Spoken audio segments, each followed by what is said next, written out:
नमस्कार all of you. SBN online study में आप सभी का स्वागत है। पिछले वीडियोस में हमने संविधान और संविधान के कुछ अंग पढ़े और उसी में हमने जो है संसद के बारे में पढ़ा और संसद के जो अंग थे उन अंगों के बारे में जाना। तो आज हम देखेंगे कि संसद को शक्तियाँ कौन कौन सी प्राप्त हैं, ऐसी कौन सी शक्तियाँ हैं जिनका लोकसभा और राज्यसभा जो है प्रयोग करती है संसद में, और इस तरह से जो संसद का जो कार्य संचालन है वो होता है। तो हम देखते हैं उन्हें कौन कौन सी शक्तियाँ प्राप्त हैं। तो सबसे पहला हम देखेंगे वैधानिक शक्ति या विधिक शक्ति। संसद जो है उसे कानून निर्माण की शक्ति प्राप्त है। हम देखते हैं कि लोकसभा और राज्यसभा यानी संसद जो है वो मिलकर के कानून निर्माण कर सकती है केंद्र सूची के विषयों पर और साथ साथ समवर्ती सूची के विषयों पर। हमने देखा है जितने भी विषय हैं, कानून निर्माण के जितने भी विषय हैं, उन सभी विषयों को 3 भागों में विभाजित किया गया है: केंद्र सूची, राज्य सूची और समवर्ती सूची। केंद्र सूची पर केवल केंद्र सरकार कानून बना सकती है।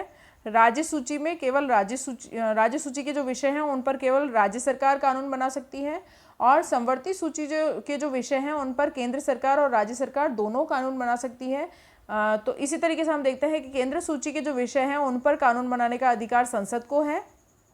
वहीं अगर हम देखें तो समवर्ती सूची के जो विषय हैं उनमें कानून बनाने का अधिकार राज्य सरकार को और केंद्र सरकार को, दोनों को है। लेकिन यदि ऐसी स्थिति होती है जहां दोनों अलग अलग प्रकार मतलब एक ही कानून पर अपने अलग अलग विचार प्रस्तुत करते हैं, यानी अगर दोनों में किसी प्रकार का मतभेद होता है, यानी मान लीजिए राज्य सरकार ने भी कानून निर्माण किया उसी विषय पर और केंद्र सरकार ने भी उसी विषय पर कानून निर्माण किया है, और दोनों के जो कानून हैं उनमें यदि किसी प्रकार का मतभेद है, तो ऐसी स्थिति में केंद्र सरकार जो कानून बनाती है उस कानून को महत्वता दी जाती है, यानी उस कानून को अप्रूव्ड माना जाता है। तो इस तरह से हम देखते हैं कि केंद्र सूची, ये जो संसद है, संसद को केंद्र सूची के विषय और समवर्ती सूची के जो विषय हैं उन पर कानून बनाने का अधिकार प्राप्त है। उसके बाद दूसरी शक्ति हम देखते हैं संविधान में संशोधन की शक्ति।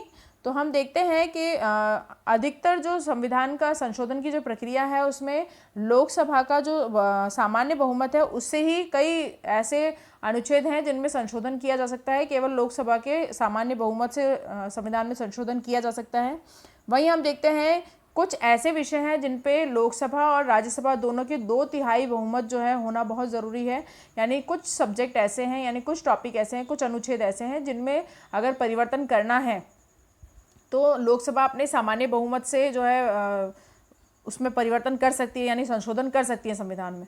वहीं संविधान के कुछ ऐसे भाग हैं जिनमें राज्यसभा और लोकसभा दोनों के 2/3 बहुमत से जो है बिल पास होना बहुत ज़रूरी है, उसके बाद ही संविधान में संशोधन किया जा सकता है।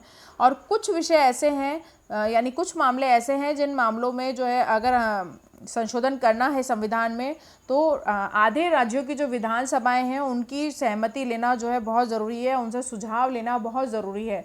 मगर ऐसे बहुत कम विषय हैं जिन पे विधानसभा जो है उनसे सुझाव लिया जाता है, आधे राज्यों की विधानसभाओं से। बाकी उसके अलावा अधिकतर जो संविधान संशोधन का कार्य है वो संसद द्वारा ही कर लिया जाता है, यानी संसद को अधिकार है कि अधिकांश संविधान के अधिकांश भाग में संशोधन करना जो है वो प्रक्रिया संसद खुद अपने आप जो है कर सकती है। यानी संसद के दोनों सदनों से वो बिल पास होकर के राष्ट्रपति के हस्ताक्षर के बाद संविधान में संशोधन किया जा सकता है संसद के द्वारा। उसके बाद हम देखते हैं वित्तीय शक्तियाँ। तो हम देखते हैं कि संसद को बहुत सारी वित्तीय शक्तियाँ प्राप्त हैं। जैसे हम देखते हैं जितने भी अधिकांश जो निर्णय होते हैं वित्त से संबंधित वो लोकसभा में ही लोकसभा जो है निर्णय लेती है, या ये कह लीजिए कि संसद निर्णय लेती है। वहीं हम देखते हैं कि धन विधेयक जो है वो लोकसभा में ही लाया जाता है, तो धन विधेयक भी जो है वो कहीं ना कहीं धन से संबंधित है। तो इस तरह से वित्तीय शक्तियाँ जो है वो संसद को प्राप्त हैं। उसके अलावा हम देखते हैं कि जब तक वित्त मंत्री के द्वारा लोकसभा में बजट पेश नहीं करवा दिया जाता है तब तक वर्ष भर में क्योंकि उसमें वर्ष भर में होने वाले आय व्यय का जो है ब्यौरा होता है, तो जब तक बजट पेश नहीं हो जाता है संसद में तब तक किसी भी प्रकार का आय व्यय से संबंधित कोई भी कार्य जो है वो संचालित नहीं होता है। यानी आय व्यय से संबंधित किसी भी कार्य का संचालन नहीं किया जाता है जब तक कि वित्त मंत्री द्वारा बजट पेश नहीं करवा दिया जाता है लोकसभा में। उसके बाद हम देखते हैं प्रशासनिक शक्तियाँ। तो संसद को कुछ प्रशासनिक शक्तियाँ भी प्राप्त हैं। जैसे कि हम देखते हैं जो संघीय कार्यपालिका है वो पूर्ण रूप से संसद के प्रति उत्तरदायी होती है। अगर वास्तव में देखें या व्यवहार में देखें तो लोकसभा के प्रति उत्तरदायी होती है। पूरा का पूरा जो मंत्रिमंडल होता है वो मंत्रिमंडल तभी तक अपने पद पे बना रह सकता है जब तक कि लोकसभा में उन्हें विश्वास प्राप्त है। यानी अगर लोकसभा ने मंत्रिमंडल के खिलाफ अविश्वास प्रस्ताव ले आए तो पूरे के पूरे मंत्रिमंडल को जो है त्यागपत्र देना पड़ेगा। तो इसलिए कहीं ना कहीं पूरी की पूरी जो कार्यपालिका है वो लोकसभा के प्रति जो है उत्तरदायी होती है, क्योंकि लोकसभा जो है वो लोकप्रिय सदन है और जनता को जवाब देना उनका कार्य है। तो इस तरह से हम देख सकते हैं कि उन्हें जो है पूरी की पूरी जो संघीय कार्यपालिका है वो कार्यपालिका कहीं ना कहीं लोकसभा के प्रति उत्तरदायी होती है, यानी संसद के प्रति उत्तरदायी होती है। उसके अलावा अगर हम देखें तो संसद बहुत सारे ऐसे और टॉपिक्स हैं जिन पे कहीं ना कहीं कार्यपालिका पर नियंत्रण रख सकती है, यानी वो कार्यपालिका पे बहुत सारे ऐसी चीज़ें हैं जिससे कंट्रोल रख सकती है और उनको नियंत्रित रख सकती है। तो ये सारी जो है उसकी प्रशासनिक शक्तियाँ हैं। उसके अलावा अगर हम देखें तो निर्वाचन संबंधी कुछ शक्तियाँ प्राप्त हैं संसद को।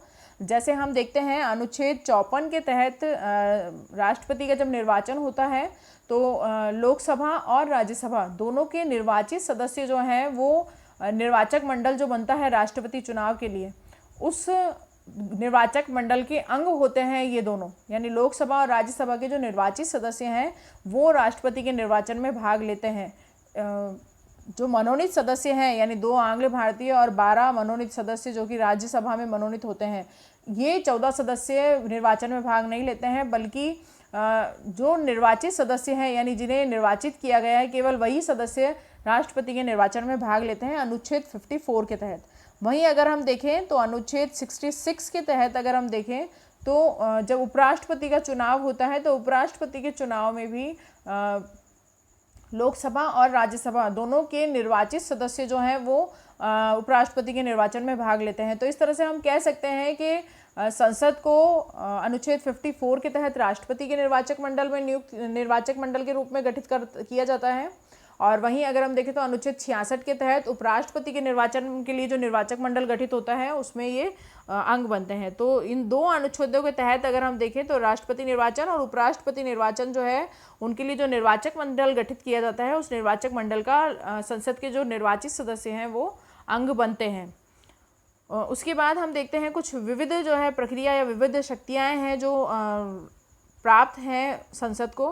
तो देखते हैं हम, जैसे हम देखते हैं राष्ट्रपति, उपराष्ट्रपति या सर्वोच्च न्यायालय और उच्च न्यायालय के जो न्यायाधीश हैं, इन सब को पद से हटाने का जो कार्य है वो प्रस्ताव लाया जा सकता है। जैसे हम देखते हैं राष्ट्रपति जो है उसे पद से पदच्युत करना है तो उसका बिल लोकसभा और राज्यसभा में लाया जा सकता है, यानी संसद में बिल पास होने के बाद लोकसभा मान लीजिए अगर राष्ट्रपति के खिलाफ प्रस्ताव ला रही है तो वो प्रस्ताव लोकसभा में आने के बाद जिस दिन वो राज्यसभा के पास जाता है और राज्यसभा से जिस दिन वो पास हो जाता है उसी दिन से राष्ट्रपति को उसके पद से हटा हुआ मान लिया जाता है। और सेम प्रक्रिया होती है, इसी तरीके से वो उपराष्ट्रपति को भी अपने पद से हटा सकते हैं। सर्वोच्च न्यायालय या उच्च न्यायालय के न्यायाधीश अगर हैं तो उन पर कदाचार का या जो है असमर्थता का आरोप लगा करके उन्हें भी उनके पद से हटा सकते हैं। तो इसका मतलब ये कह सकते हैं हम कि ये जो उच्च पद हैं इन पदों से अगर इन्हें पदच्युत करना है तो इन्हें पदच्युत करने की प्रक्रिया भी जो है वो संसद के द्वारा की जा सकती है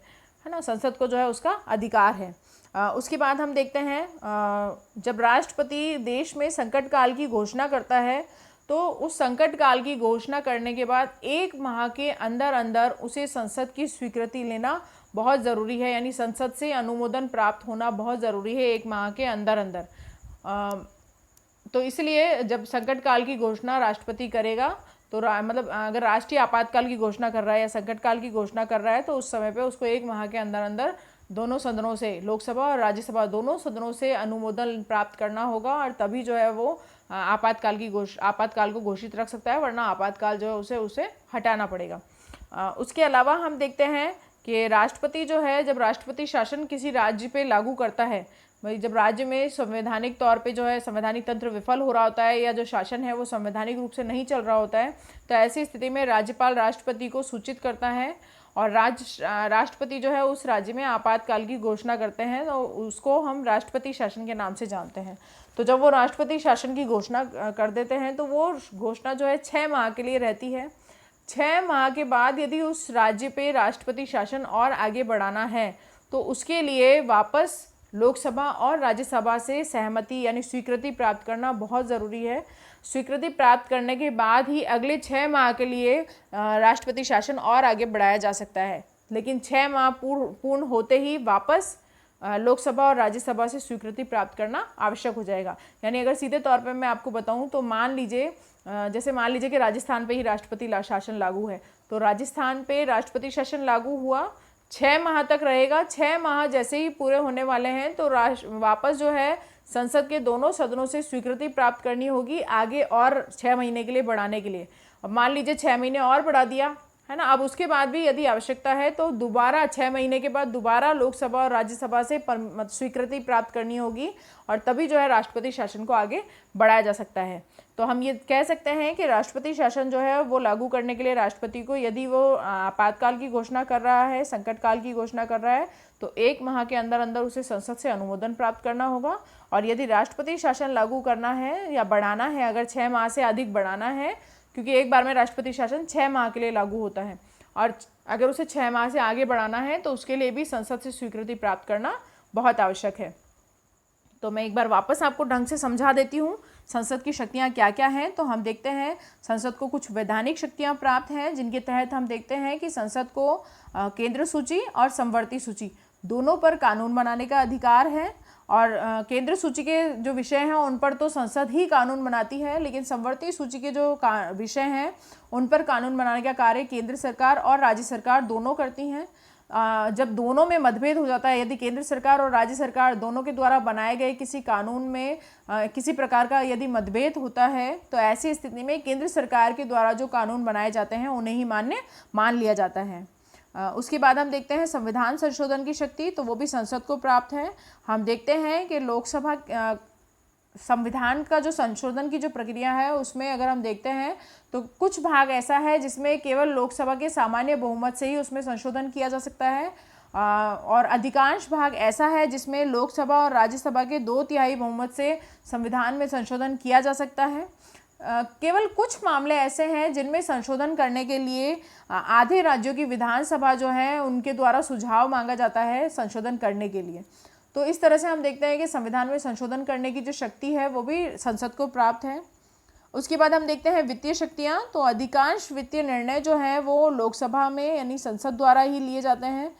जितने भी वित्तीय जो निर्णय लिए जाते हैं अधिकांश निर्णय संसद के द्वारा लिए जाते हैं। और उसके अलावा हम देखते हैं कि जो बजट है, आर्थिक बजट जब तक पेश नहीं हो जाता है लोकसभा में, तब तक किसी भी प्रकार का आय व्यय से संबंधित जो कार्य है वो संचालित नहीं किया जाता है।